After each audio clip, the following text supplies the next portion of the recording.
My name is Rachel Morrow. I'm 34 years old, have a degree in architecture from Cornell and a perhaps unhealthy fascination with places no one else wants to set foot in. I've always been like this, ever since I was a child, when I collected old newspaper clippings about houses, abandoned buildings, urban disasters and closed buildings. My father said I was a kind of archaeologist of decadence.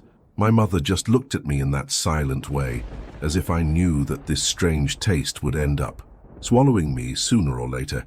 It happened not long ago. At least, I think so.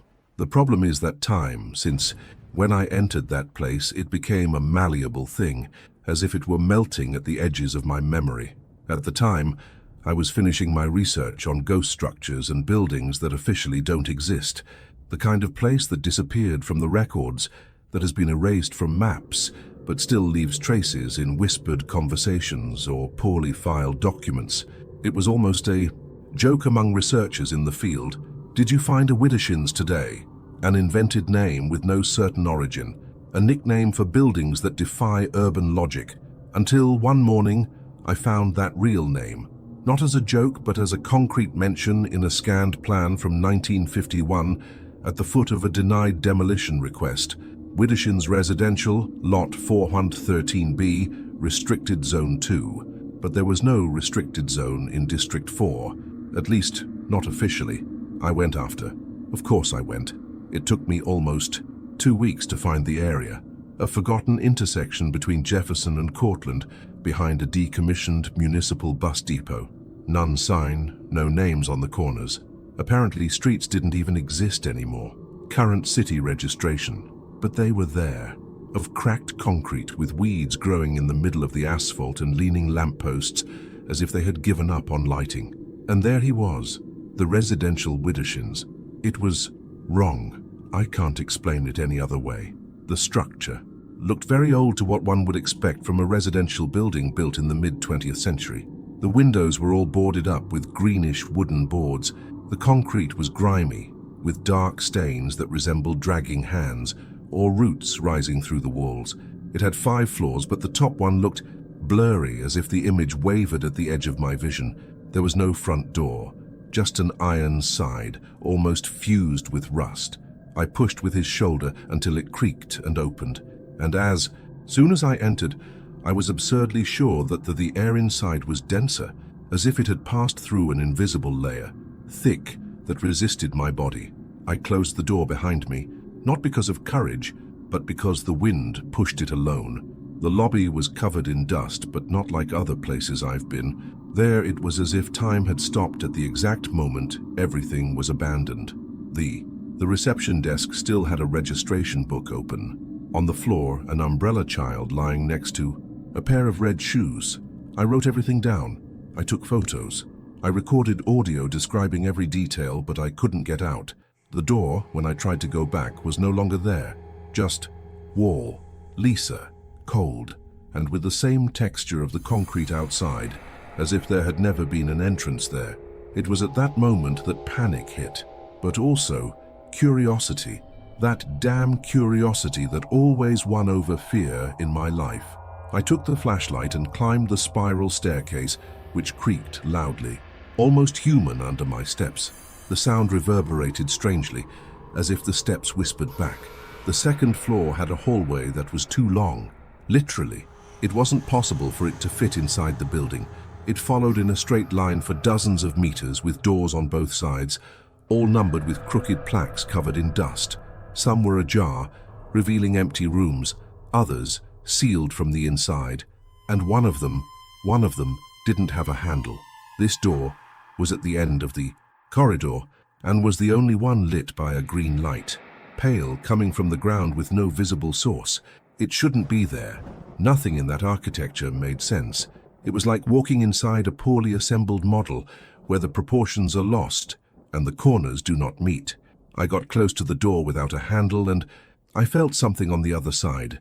I didn't hear, I didn't see, but I felt it, a still presence, watching, as if he knew I was there, as if waiting for me.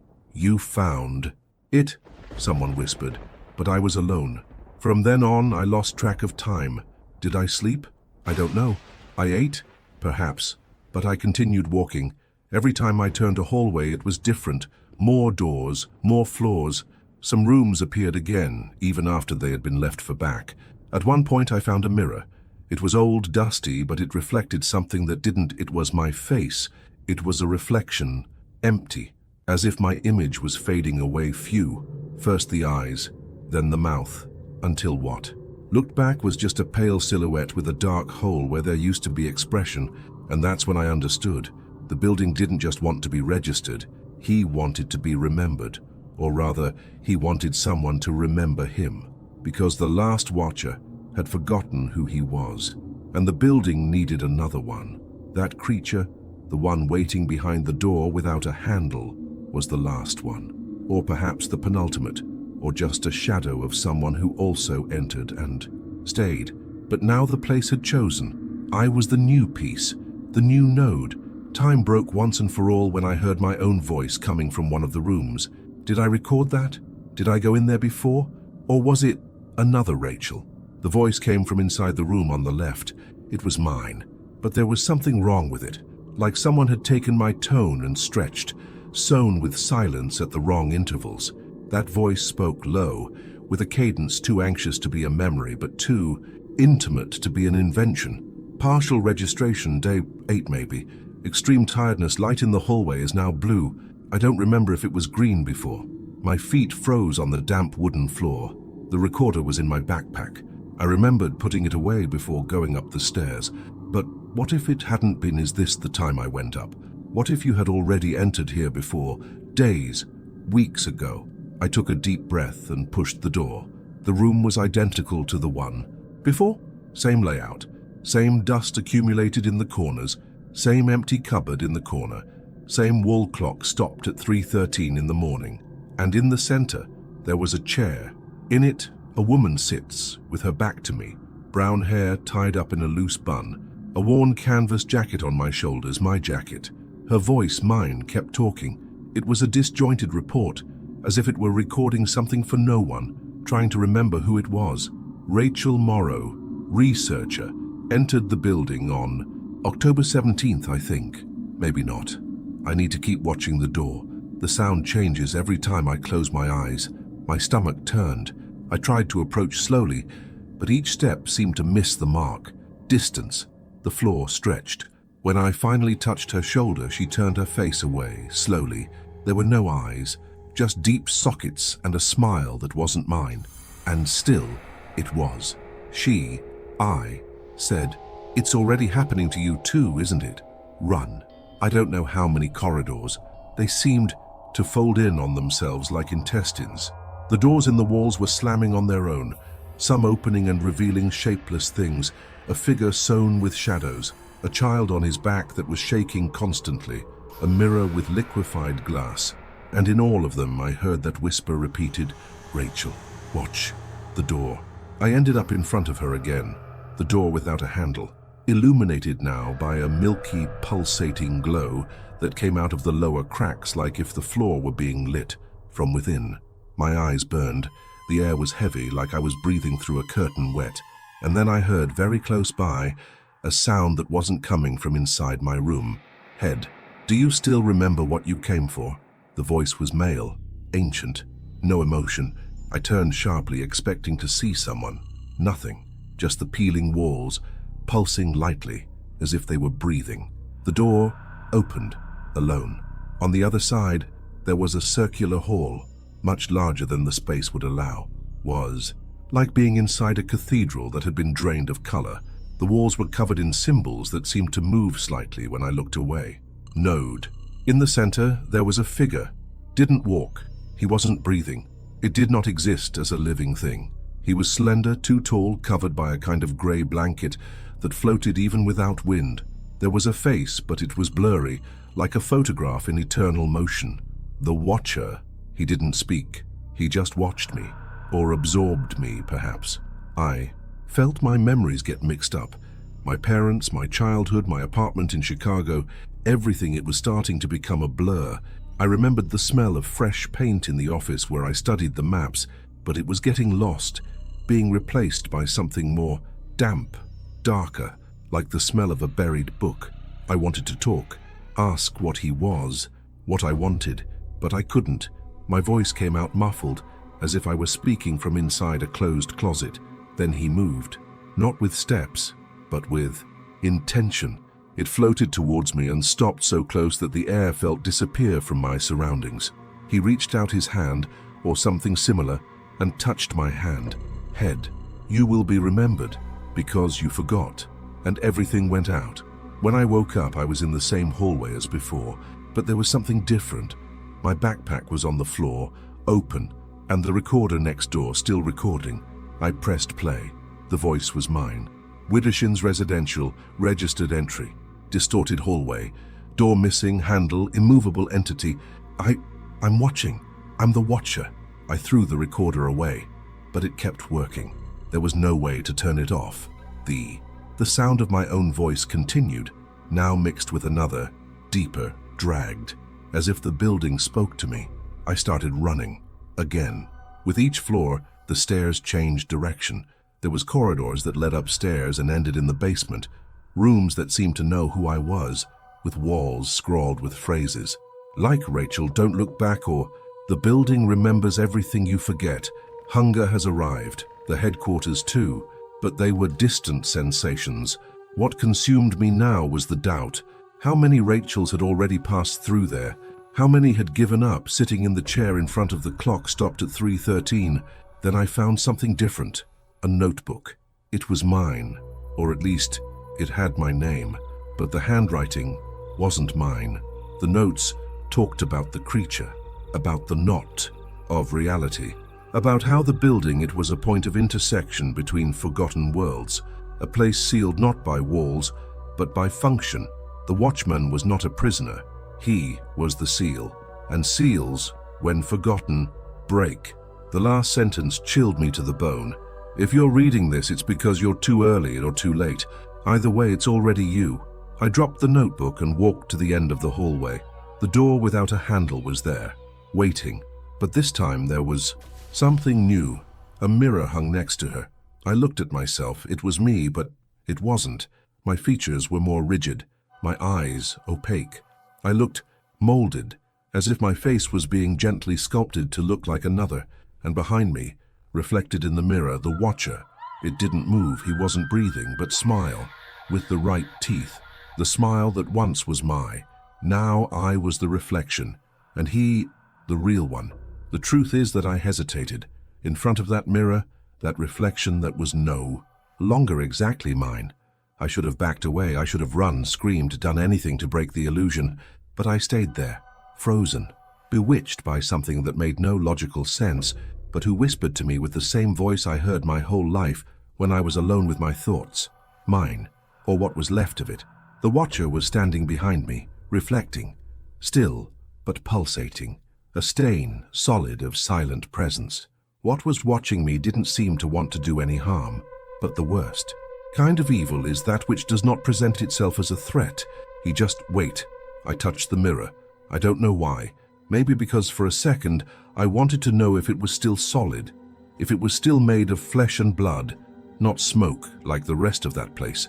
But the glass gave way beneath my fingers, like water, and then everything broke. I was swallowed by a thick, sticky darkness. My ears rang with the sound of 1,000 voices whispering at the same time, all saying my name, repeating fragmented memories.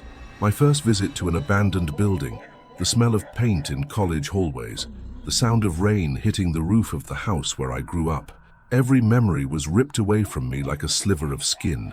I floated, or I fell, or I was spat on. I woke up lying on the cold floor surrounded by doors, dozens of them. No identification, no door handles. Some open, revealing spaces that challenged what is possible. One showed a kitchen frozen in time, with a chair overturned on the floor and a coffee stain still hot, the steam still in the air. Another looked out onto an open field with the sky cracked like glass. A third it showed, my old room, exactly as it was when I was 13. I entered. Everything was there. The blue quilt with drawings of planets, the lampshade in the shape of rocket, the shelf with childhood books, and the closet, ajar, leaking a shade that didn't match the light in the room. I went there, slowly. Inside, among old hangers and cardboard boxes, I found a recording, a ribbon cassette with my name written in the handwriting I used in high school. Rachel. Trembling, I found a recorder on the dresser. I pressed play. "Hi, Rachel. I know this sounds crazy, but you need to listen. This building, it's not made of concrete. He is made of people, of stories, from us. Everyone who enters leaves something behind. Sometimes a name, sometimes the face, sometimes everything. I was you once. Maybe I still am. But you need to understand. The Watcher doesn't arrest you. It is just the final function. The building is the real devourer. He calls the curious, the alone, the ones with cracks in the back of their minds, and then it feeds on their identity, sewing pieces into its own structure. And so he remains standing, and that's why you're here." The recording stopped on its own. I turned around and the room was gone. I was again in the circular hall in front of from the watchman, but now he moved. The feet, or whatever replaced them, floated few centimeters from the floor. His hands were long, thin, like dry twigs, wrapped around in mist. He opened his arms, and from behind his cloak, dozens of eyes appeared. Some human, others animalistic, all hungry. The room shook. My legs gave way, and all I could do was whisper, "What do you want from me?" The answer came not in words, but in images, vomited directly into my mind. I saw a child, sitting in front of a turned-off television, talking to the reflection. I saw a teenager trapped in an elevator that never opened. I saw a woman, already an adult, looking out the window of a building that no one could see from the street. I saw myself being absorbed by all of this, as if I had always been part of the residential areas. And I understood. It wasn't about escape, not even resistance. It was about replacing. Each Watcher needed to surrender, get lost completely, until there was no more no me, just the function, just the attentive silence. To have someone watching something that is not can be released, but something in me still resisted. Perhaps it was my most human flaw, the insistence on having a name, in being someone. I took a step forward and said, "I'm not yours, not yet." The Watcher didn't react, so I started walking. Through the hall, through the corridors that branched out like roots, and at each new door, I found a fragment, a memory that was mine and not was. I saw versions of myself trying to leave, some crazy, others sitting paralyzed with empty eyes. One of them wrote the same sentence on a wall without to stop. "If I forget, it goes in. If I remember, it keeps me." But what did that mean? I returned to the central room. It was empty. The Watcher was gone. On the floor there was now a circle of mirrors. Each reflected a different Rachel, a desperate one, a cold one smiling wrongly, one sleeping, and one staring at me, identical, perfect, but with his eyes slightly turned to the right as if he saw something that I didn't see. I knelt in front of the mirror. "What are you seeing?" The image flickered. For a second I saw the real world, the street outside, the post crooked, the rusty gate, and my own hand trying to push the door out. "Do you see me?" I asked her. The image nodded, and I understood. Part of me was still on the outside. Part of me hadn't yet been consumed. There was a gap, a crack. I closed my eyes. I concentrated, in the sound of the real world, in the wind, in the rustle of leaves, in the smell of rust, not mold. I clung to it like someone clinging to a rope over the abyss. And then I heard something new. Tock, tock, 2 beats, on the door without a handle, and a voice, not mine, male, young. "Hello? Is anyone there?" My eyes opened, and for an instant, everything shook. The building screamed, a deep, muffled sound, like concrete cracking under pressure, and the walls began to crack. The green light flashed. The doors all opened to at the same time, releasing wind, dust, and screams, lots of screams. The building was waking up, and he didn't like being challenged, but I didn't run. For the first time, I walked towards the door, the one without the handle, and when I touched it, I felt something loosen inside me. Memories coming back, my name, my body, my time. And then before leaving, I turned around one last time. The Watcher was there, but now He had my face. He had my face. But it wasn't me. He didn't smile. He didn't blink. He just watched me, as if studying the version that dared to go out. And even in that moment of rupture, when everything around shook and shattered, he remained motionless, as if he had eternity to wait for me to change your mind. But I haven't changed. I pushed the door with the last of my strength, and the real world swallowed me violently. An icy wind hit my face, along with the grey light from a cloudy sky. I was outside again, at the same forgotten intersection between Jefferson and Cortlandt, the same bush, leaving the asphalt, the same rusty gate. But the building was gone. Behind me, just a vacant lot. No ruins, no debris, no sign of foundation. It was as if the residential Widdershins had never existed, as if I had dreamed it all. But I knew. Every cell in my body knew. And the mirror was still shaking behind me retina. I stayed there for a time that I couldn't count, sitting on the dirty floor, breathing like someone who returns to the surface after almost drowning. The voices were gone. The weight had disappeared, but something inside me still echoed. I returned home, or tried. The streets looked normal. People rushed by, cars honked. Everything seemed to run its course. But as I walked, I noticed the reflections. In the windows, on bus windows, in my bathroom mirror. He was still there, watching me, like a poorly erased decal. When I blinked, he blinked 1 second later. When I turned my face, he took a while to follow. The building hadn't let me go. The truth? The door opens outwards, but the function remains. Since that night, I have carried this in silence. I went back to work, pretended to be normal, but I couldn't write anymore. My search has stopped. My notes look written by someone else, because maybe they are. I wake up every day at 3 a.m. and 1 p.m. always, no alarm, no explanation. And at night, I hear ringing, 2 knocks on the wall, sometimes 3, as if someone was on the other side of a door that is no longer there, waiting, patient. Sometimes I feel like I'm disappearing again, that my image in the mirror begins to blur, like an old tape being rewound in reverse. And I know what that means. The watcher needs to rest, and the building needs another one. Maybe you're hearing this story now by accident. Maybe you stumbled upon an old article, a strange map, a strange name whispered in an empty room. If that happens, don't go there, because the door might be waiting, and when you touch the glass, you will no longer be the one looking back.